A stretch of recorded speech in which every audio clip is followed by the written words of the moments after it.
Analisis novel Perahu Kertas.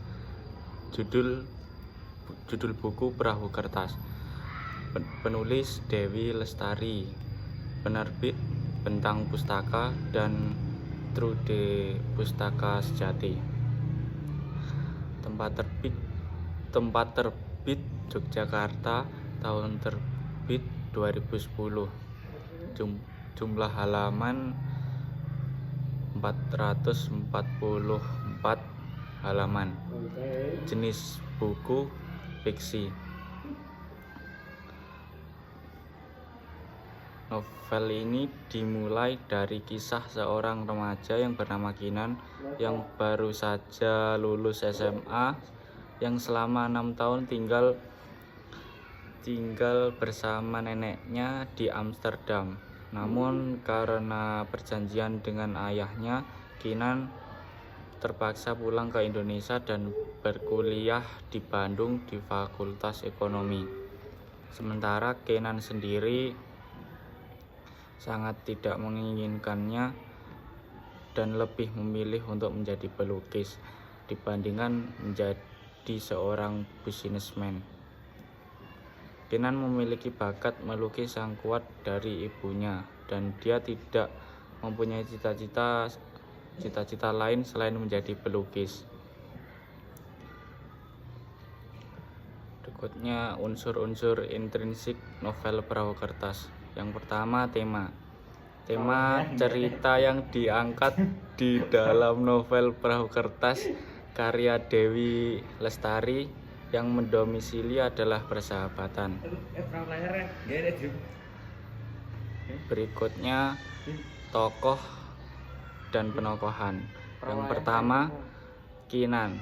Tokoh Kinan mempunyai watak introvert, halus, tidak menyukai keramaian, dan berbakat dalam melukis.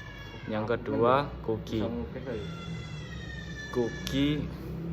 digambarkan sebagai seorang gadis dengan postur tubuh kecil yang percaya diri, periang, mudah bergaul, dan energik.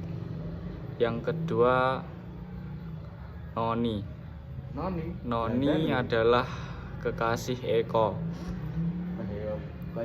Noni dikarakterkan sebagai tokoh yang penyayang, perhatian, dan juga cemburu. Yang keempat, Adri merupakan ayah Kinan. Adri dikarakterkan dengan sikap yang keras dan tegas. Yang berikutnya, Eko memiliki sikap lucu, penyayang, dan periang. Yang terakhir, Ibu Lena. Ibu Lena adalah ibu Kinan. Dia memiliki sikap yang lembut, sabar, dan penyayang. Berikutnya, latar. Yang pertama, latar waktu.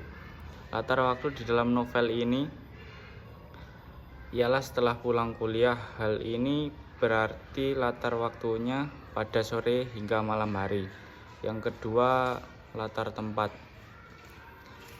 Yang pertama ada di warteg pemadam. Yang kedua di Amsterdam. Yang ketiga di sebuah sungai dekat rumah Kuki. Yang keempat, kamar kos Kuki. Dan yang terakhir di stasiun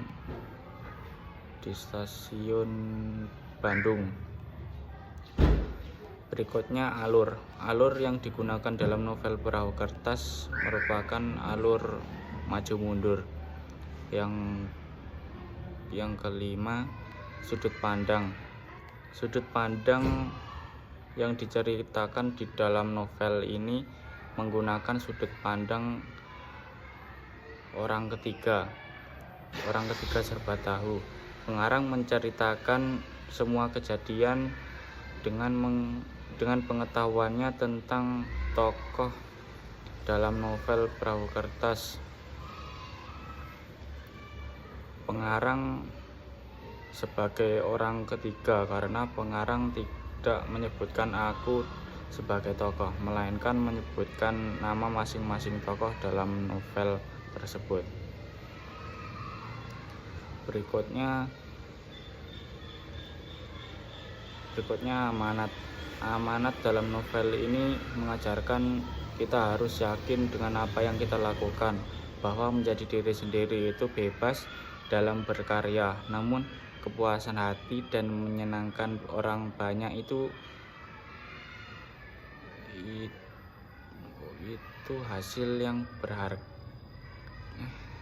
yang berharga dan tidak ternilai harganya. Berikutnya unsur ekstrinsik.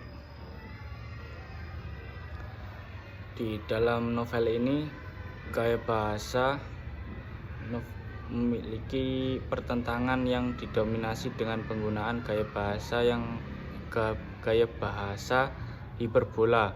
Selain itu juga dilengkapi dengan gaya bahasa litotes, oksimoron,